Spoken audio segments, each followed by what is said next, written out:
Good afternoon, class. My name is Lisa Cantu. Kimberly Guerra. And I'm Samantha Paredes, and today we're going to be talking about what the occupational therapy practice framework, domain, and process is. So, what is the Occupational Therapy Practice Framework Domain and Process? The OTPF is the foundation of OT. The document allows individuals to understand the main purpose of why OT exists and to outline the profession. The domain consists of 5 different components, which are 1. Occupations, 2. Client factors, 3. Performance skills, 4. Performance patterns, 5. Context and environments. Number 1. Occupations are the everyday activities which provide meaning to individuals' lives, such as activities of daily living. ADLs are the self-care activities including How should I brush my hair today? I think I'll probably braid it up. I should have cut my nose.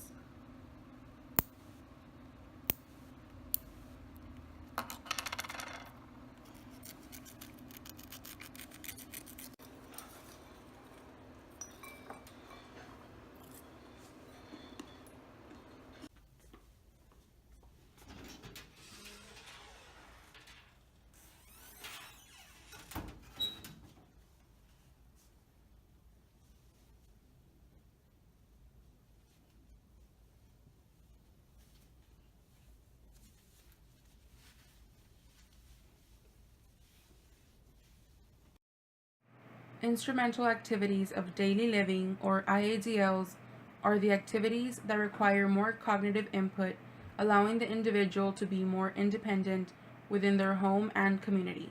Examples of IADLs are: Ama, ¿tiene hambre? Sí, Vanessa, ya. Bueno, vamos a comer. ¿Qué vamos a comer hoy? Vamos a comer cereal hoy. Okay. ¿Ahí está bien? Sí. Aquí.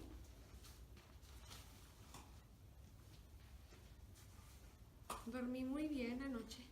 ¿Sí? ¿Se siente bien hoy? Sí. Aquí tiene. Thank you.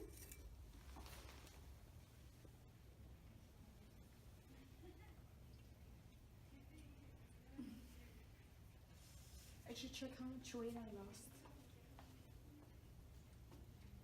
Yes, I lost 2 pounds.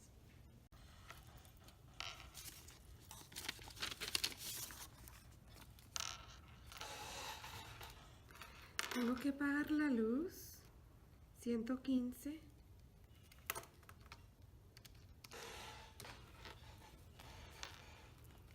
Déjeme sacarlo de una vez.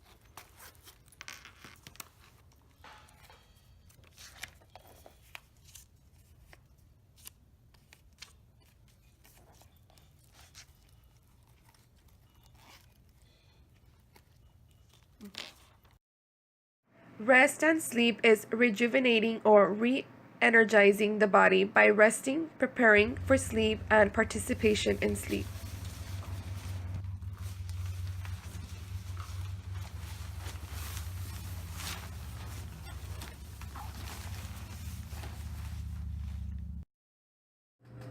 work is one's manufacturing or labor with or without pay.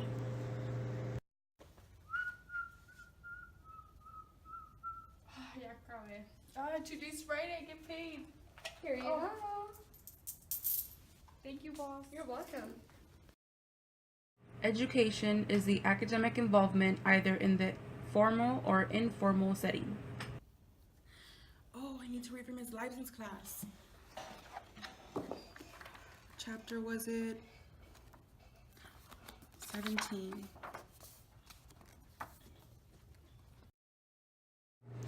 Play is the spontaneous activities that provide personal enjoyment.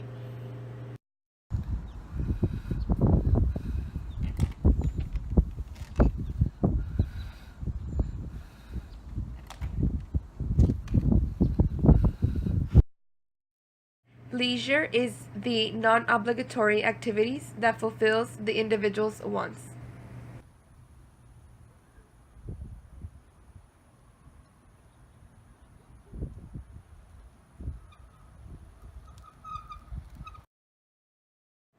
Social participation is the interaction between the individual and their community, family, and or peers and friends. Oh, it was chapter 17 on CDA. Oh, really? Yeah. It's very long, girl. You all need to start now. Section 2 of the domain is client factors, which includes values, beliefs and spirituality, and body functions that influence the patient's performance while doing their occupations. Section 3 of the domain is the performance skills. Basic components for the goal-directed activities a patient does on a daily basis.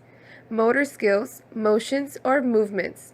Process skills, how a patient selects, interacts, and utilizes tools to complete tasks or activities. Social interaction skills is how a patient interacts and communicates with people around them. Section 4 of the domain is the performance patterns. Performance patterns has habits, routines, rituals, and roles. Habits are performing a settled or regular tendency, one that is hard to give up. Routines are the sequence of actions regularly followed. The rituals are symbolic actions with spiritual, culture, or social meaning, giving purposeful meaning to the client's identity. Roles are the actions of a certain character or title that society or shaped culture sees in a client, such as being a mom, a father, a daughter, son, sister, brother, aunt, uncle, cousin, student, or a teacher. Context and environments are the interrelated factors that come from within the individual and the surroundings in which the individual is surrounded by. Context consists of cultural, personal, temporal, and virtual aspects of the individual's lives. Environment includes the physical and the social environments. Hey, Prima Lisa, how are you? How are you doing? Good, you? This is Kimberly. Kimberly is a 20-year-old female, and she is currently an occupational therapy assistant student at the local community college. Samantha is currently transitioning into a new stage of life of motherhood.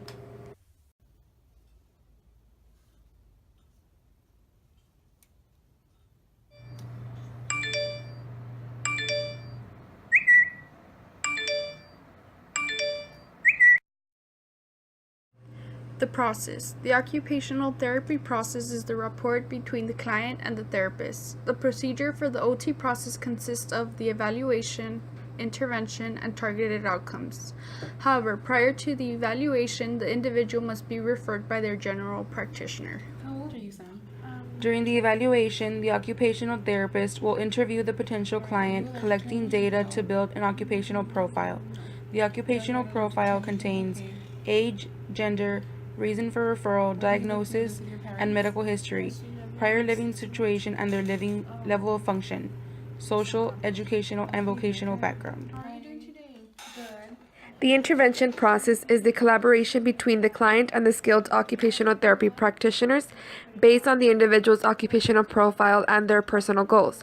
Throughout the intervention process, there will be reevaluations, plan modifications, and determining the need for the continuation or discontinuation of the OT interventions.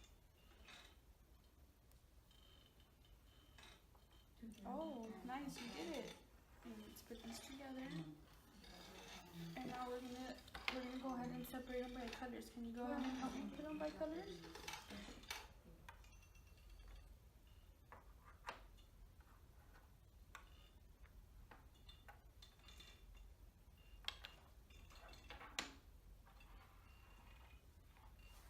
Good job, Lisa. Hi, good afternoon, Lisa. Welcome back. The targeted outcomes. The targeted outcomes comes as the client meets full potential or plateaus with services. Outcomes of the intervention dictates what type of home exercise programs will be provided and what type of modifications and or equipment the individual needs to successfully be independent. Okay, you'll just use your fingers just to grab. It goes to a certain reach. You can go up, you can go down, which is great. Let's go ahead and have you try it. Let's go ahead and come this way. Okay, let me see if I can reach my bag now. Great. All right. So then, looks like you know how to use it. Do you have any questions on how else you can use this? No, actually, it seems pretty easy. Okay, well then, thank you. We hope we have helped you understand what the OTPF is with our video.